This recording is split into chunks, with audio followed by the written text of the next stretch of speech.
तिब्बत की पहाड़ियों के समीप एक बहुत छोटा सा गांव था। वहां के लोगों का जीवन समस्याओं से भरा था। फिर भी गांव के लोग खुशी खुशी अपने छोटे मोटे काम में लगे रहते थे। गांव वालों का बाहरी दुनिया से कोई खास संपर्क नहीं था।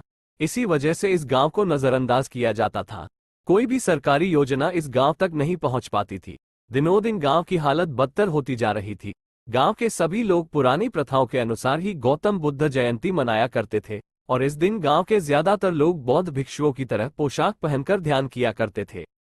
हर साल की तरह इस बार भी गांव में गौतम बुद्ध जयंती मनाई जा रही थी।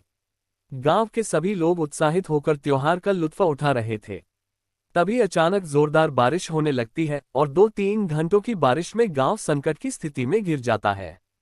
गांव के चारों तरफ से पानी की बड़ी बड़ी लहर आने लगती है। गांव के सभी लोग अपने बच्चों और जानवरों को लेकर पहाड़ी के शीर्ष पर पहुंच जाते हैं। ऊपर पहुंचने से सभी अपनी जान तो बचा लेते हैं, लेकिन उनका गांव बाढ़ में तबाह हो जाता है। गांव वालों को अपने घरों से ज्यादा इस बात की चिंता होती है कि इस बार वह बुद्ध जयंती नहीं मना सके।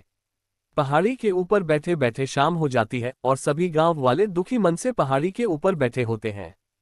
तभी उनमें से एक बच्चे की नजर गांव में बैठे हुए एक बौद्ध भिक्षु पर पड़ती है। उनके चारों तरफ पानी की तेज धाराएं गुजर रही होती है, लेकिन फिर भी वह अपने ध्यान में मग्न होते हैं।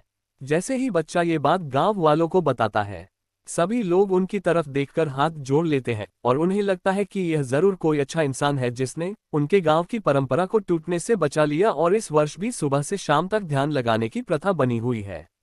गांव के चारों तरफ पानी होने की वजह से किसी की हिम्मत उस भिक्षु तक आने की नहीं होती। सभी पहाड़ी के ऊपर से जिज्ञासु भरी नजरों से उन्हें देखते रहते हैं। जैसे जैसे रात होती जाती है, गांव में पानी का स्तर और भी बढ़ता जाता है। लेकिन जिस स्थान पर बौद्ध भिक्षु बैठा होता है, उसके चारों तरफ प्रकाश की अद्भुत रोशनी दिखाई देती है, जिससे सभी गांव वाले चकाचौंध हो जाते हैं। अब उन्हें लगने लगता है कि हो ना हो यह जरूर कोई पुण्य आत्मा है। इस गांव वाले सारी रात यह नज़ारा देखते रहते हैं और देखते ही देखते उन सभी की नींद लग जाती है। जैसे ही वह सुबह उठते हैं तो उनका गांव स्वर्ण नगरी में बदल चुका होता है। गांव के सभी लोग सोने का गांव देखकर सन्न रह जाते हैं। उन्हें यकीन नहीं होता कि जो गांव बाढ़ की तबाही में पूरी तरह नष्ट हो चुका था, वह इतना खूबसूरत कैसे बन सकता है। सभी खुशी खुशी दौड़ते हुए पहाड़ से नीचे उतरते हैं और पागलों की तरह हर घर के अंदर जाकर देखते हैं। बड़ी बड़ी सोने की दीवारें, सोने की छत, सोने के दरवाजे, और यहाँ तक कि उस गांव की सड़कें भी सोने में बदल चुकी होती है। तभी उनकी नज़र उस स्थान पर पड़ती है जहां वह बौद्ध भिक्षु बैठे थे। गांव के लोग देखते हैं कि वह भिक्षु भी सोने की मूर्ति में बदल चुके थे। सभी उस मूर्ति के सामने सर झुकाकर अभिवादन करते हैं और उन्हें धन्यवाद देते हैं।